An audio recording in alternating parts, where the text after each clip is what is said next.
Good afternoon students. आज सभी छात्रों का आज के इस pre board second pre board जनवरी 2024 10th क्लास के एसएस में स्वागत है। बच्चों, आपको आपके नंबर जांचने के लिए, उनका अनुमान लगाने के लिए सेकंड प्री बोर्ड पेपर में जो एमसीक्यू हैं उनका सॉल्यूशन आपको दिया जा रहा है।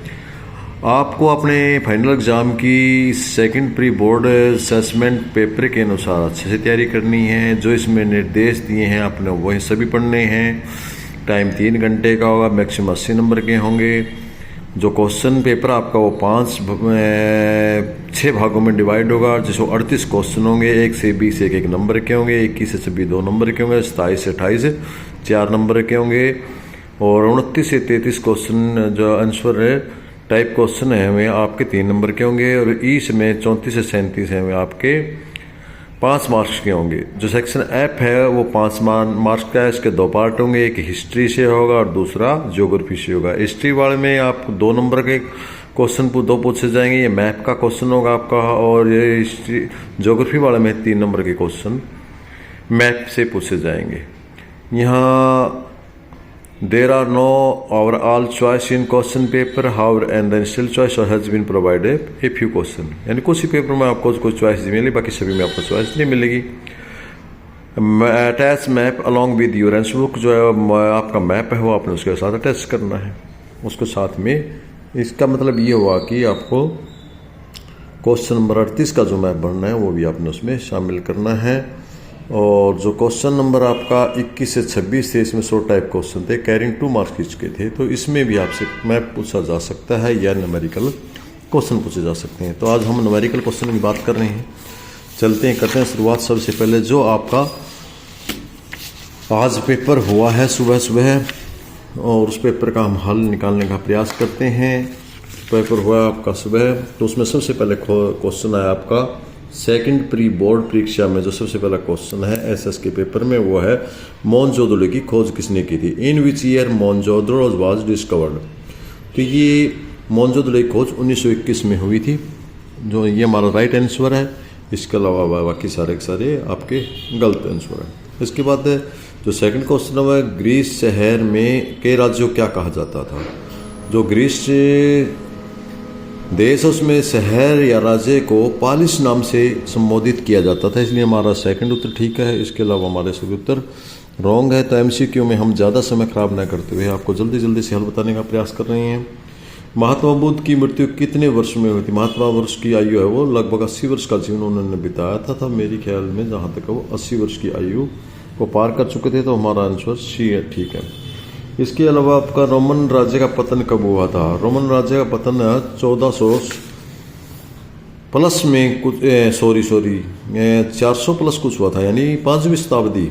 जब 404 शताब्दी पूरी हो चुकी थी, 5वीं शताब्दी चल रही थी, तो इसमें हमारा आंसर है डी, 5वीं शताब्दी। जो हमारा डी आंसर है इसका राइट आंसर है। इसके बाद आप चलते हैं क्वेश्चन नंबर 6 पर। किस देश ने अपनी डोर पॉलिसी शुरू की? 5वां क्वेश्चन आपका रहेगा। अरब साम्राज्य की स्थापना किसने की थी? अकबर ने नहीं की, मोहम्मद तुगलक ने की, हजरत मोहम्मद ने की थी। आपने पढ़ा है मुस्लिमों वाले पार्ट में लेसन में, हमने जो सेकंड चैप्टर था इतिहास का, उसमें हमने पढ़ा था इस चीज़ को, मुस्लिम सभ्यता में। इसके बाद जो आपका अगला है, किस देश ने ओपन डोर पॉलिसी शुरू की थी? अमेरिका ने की थी, और चीन देश में जाकर के ये घोषणा की थी उन्होंने, अमेरिकियों ने। तो अमेरिका देश ने ओपन डोर पॉलिसी को शुरू की थी। और आगे, सत्ता की साझेदारी वांछनीय है क्योंकि इससे मदद किसको मिलती है? साझेदारी इसलिए होती है क्योंकि संघर्षों की संभावनाएं कम हो जाती हैं। इसके कारण संघर्ष जो देश में लड़ाई झगड़े की संभावना कम हो जाती है, इसलिए हमारा ऑप्शन सही है। इसके बाद जो अगला क्वेश्चन आपका आता है वो है, केंद्र और राज्यों के अलावा बेल्जियम में प्रचलित तीसरी परीक्षा। ये हमने लेसन में पढ़ा भी था कि वहाँ स्थानीय सरकार भी है, राज्य सरकार, केंद्र सरकार भी है, लेकिन साथ साथ में सामुदायिक सरकार भी। वहाँ जो शासन व्यवस्था वो बड़ी जटिल है। इसका जो अगला क्वेश्चन हुआ, स्थानीय सरकार में सभी मदों को कम से कम 1/3 महिलाओं के लिए होता है। बिल्कुल ठीक है। हमारे भारत में जो स्थानीय सरकार है, पंचायत है, एमसी है, नगर पालिका के चुनाव या पंचायत के चुनावों में महिलाओं को 1/3 की हिस्सेदारी सुनिश्चित की हुई है। तो आगे आपका एक व्यक्ति जो महिलाओं पुरुषों के लिए अधिकारों का समान अधिवास का हमें नारीवाद कहते हैं। नारीवाद में विश्वास करते हैं कि नारीवाद स्त्री और पुरुष दोनों के अधिकार बराबर है, उनमें से कम कोई भी नहीं है, तो उसको हम नारीवाद की संज्ञा दी गई है। निम्नलिखित से किस देश की एक दलीय प्रणाली अपनाई गई है? भारत में 2 दलीय, यूएसए में 2 दलीय, भारत में बहुदलीय यूएसए में 2 दलीय है, जापान में भी बहुदलीय या 2 दलीय है, बट चीन में 1 दलीय है। इस देश में चीन में एक ही दल है। वहीं इलेक्शन कहने के नामात्र लोकतंत्र है, क्योंकि उस पार्टी की इजाज़त के बिना दूसरी कोई इलेक्शन नहीं लड़ सकती, तो इसलिए वहाँ सिर्फ संवैधानिक रूप से ही लोकतंत्र है, बाकी एक दलीय प्रणाली है वहाँ पर। भारतीय जनता पार्टी की स्थापना 1980 में हुई थी, तो इसलिए हमारा सी उत्तर ठीक है इसका। ये तो आपको याद रखना पड़ा। 1980 में वाजपेयी जी ने की। लोगों का एक समूह जो चुनाव लड़ने और सत्ता हासिल करने के लिए एक साथ आते हैं। दबाव समूह में तो राजनीतिक सत्ता हासिल नहीं करनी होती, सार्वजनिक हित में भी नहीं होती सत्ता हासिल करने, अनुभागीय वित्त में भी नहीं होती। राजनीतिक दल है, जो राजनीतिक दल है वो इसलिए इकट्ठे होते हैं कि चुनाव लड़े और सत्ता हासिल करें, इसलिए आगे आते हैं हम इकट्ठे होकर के। इसके अलावा हम आप प्रश्न नंबर 14 पर चलते हैं। प्रश्न नंबर 13 आपके क्लियर हो चुके हैं। 14वें प्रश्न में आपको दिखाते हैं क्या है। प्रश्न नंबर 14 है, किस क्षेत्र में लौह व इस्पात के उद्योग स्थापित हैं? ये छोटा नागपुर है, यहाँ आबरेक उद्योग, तांबा, हर प्रकार के जो खनिज है झारखंड में सारे के सारे मिलते हैं, इसलिए हमारा जो उत्तर है वो हमारा बी उत्तर ठीक उचित बैठता है, तो हम इसका उत्तर देंगे बी। इसके बाद आप चलेंगे, निम्नलिखित में से किस राज्य में सीढ़ीदार खेती की जाती है? पंजाब में समतल भूमि नहीं की जाती, यूपी में समतल भूमि नहीं की जाती, हरियाणा में समतल भूमि, हिमाचल प्रदेश में पहाड़ी एरिया, और जो सीढ़ीदार खेती है वो पहाड़ी एरिया में की जाती है, पहाड़ी क्षेत्रों में की जाती है, तो इसलिए इसका उत्तर हमारा डी रहेगा। भारत का सबसे बड़ा बंदरगाह कौन सा? बिल्कुल सबसे पुरानी और सबसे बड़ी बंदरगाह भारत में मुंबई है, जो महाराष्ट्र की राजधानी है। निम्नलिखित से कौन सा संगठन जिसका उद्देश्य अंतर्राष्ट्रीय व्यापार को उदार बनाना है? ये WTO विश्व व्यापार संगठन है, उसका मुख्य उद्देश्य है कि पूरे भारत में अंतर्राष्ट्रीय व्यापार है वो ठीक ठाक हो, तो हमारा उत्तर WTO है। आर्थिक विकास विश्व व्यापार संघ आगे विश्व आर्थिक विकास को मापने का सबसे समान तरीका क्या होता है? क्या लाभ हानि से नहीं हम माप सकते, बिक्री से नहीं माप सकते, आयत निर्यात से नहीं, आय से माप सकते हैं। वैसे तो इसका सही उत्तर होता है सकल घरेलू उत्पाद, सकल घरेलू GDP,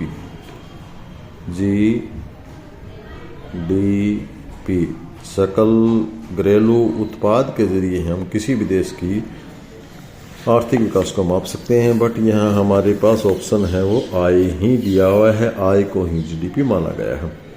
आगे समय समूह बचत और ऋण संबंधी अधिकारी ने जो उसके सदस्य होते हैं उनके द्वारा लिए जाते हैं, बैंक नहीं लेता, गैर संस्था नहीं ले सकती। जो लोग स्वयं सहायता समूह बनाते हैं उनके लिए वे ही अपने निर्णय लेते हैं, वे अधिकार उन्हीं को अधिकार इस चीज़ का। अब आते हैं हम प्रश्न नंबर 20 पर। वह कौन सा कारक है जिसने वैश्वीकरण प्रक्रिया को प्रेरित किया है?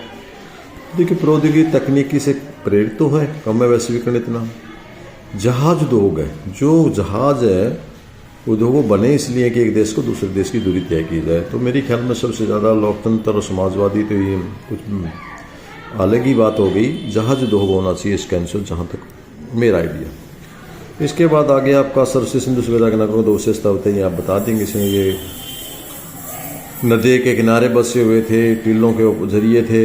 मेसोपोटामिया नगर 2 नगरों को दर्शाइए। आपको नगर लेना विश्व का, और विश्व के नगर में इराक में 2 जला और दूसरी एक नदी, और उन नदियों के बीच का जो क्षेत्र है उसमें 2 नगर बताने हैं, एक ऊर था और एक उरुक। ये 2 स्थान हैं, उनको आप दर्शा सकते हैं।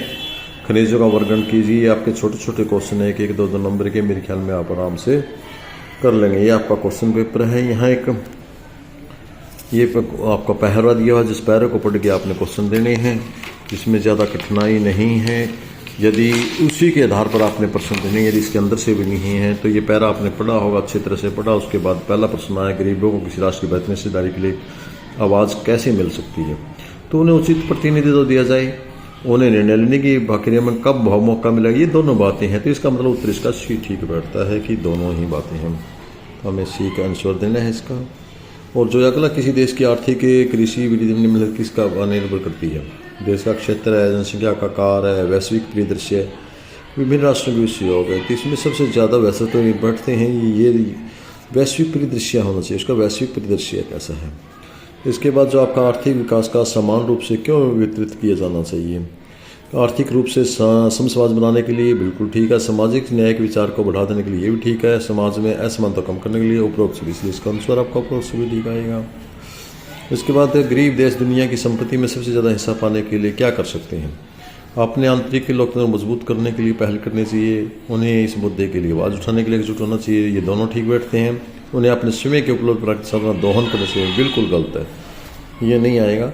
ये दो वाले ठीक है, ये ठीक है, ये ठीक है, इसलिए हमारा उत्तर डी ठीक है। क्यों, डी में लिखा कि ए और बी ठीक है। तो इस प्रकार ये आपने पहला पढ़ा। इसके बाद एक क्वेश्चन और भी है आपका, ये आप देख रहे हैं पेपर में। इसी तरह विकास के लिए लोग मिलजुल करके लक्ष्यों को बांधते हैं। सत्य है कि यदि महिलाएं वेतन भोगी कार्य करती हैं तो घर और समाज का आदर बढ़ता है, तथा भी वही सच है कि वह अगर महिलाओं के प्रति समान हो तो घर में उनका ज़्यादा हाथ बटाया जाएगा और बाहर के काम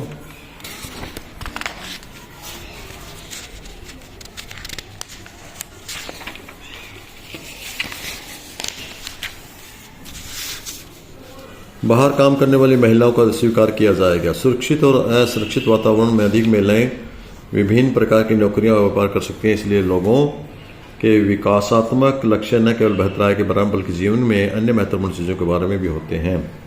और इसमें इन सबसे उपयुक्त चुनना है, हमने विकल्प चुनकर निम्नलिखित प्रश्नों का उत्तर देने हैं। विकासात्मक कार्य का अर्थ क्या है। कमजोर लोगों का लक्ष्य है, महिलाओं का लक्ष्य है, समाज के सभी वर्गों का लक्ष्य है, कामकाजी महिलाओं का लक्ष्य है। तो विकासात्मक लक्ष्य का क्या अर्थ है,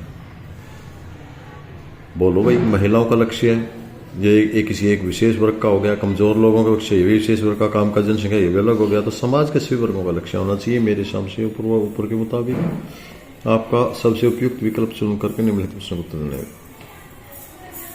बल्कि जीवन के अन्य महत्वपूर्ण बारे में भी होता है।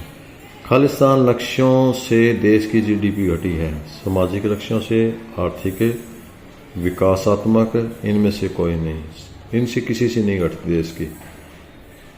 सामाजिक लक्ष्यों से देश की जीडीपी नहीं घटती, आर्थिक से नहीं घटती, विकास से नहीं घटती, इनमें से किसी से नहीं घटी। हमारा डी उत्तर है। इसके बाद आप यदि महिलाएं वेतन भोगी कार्य में लगे तो समाज में उनकी मान, सम्मान, गरिमा, प्रतिष्ठा ये सभी के सभी बढ़ेंगे, घटेंगे नहीं और भी ज़्यादा बढ़ेंगे। राष्ट्रीय विकास का अर्थ केवल महिलाओं के लक्ष्यों के बारे में सोचना न कि समाज के अन्य सदस्यों के बारे में। प्रश्न नंबर 4, इसका हमने क्या करना है।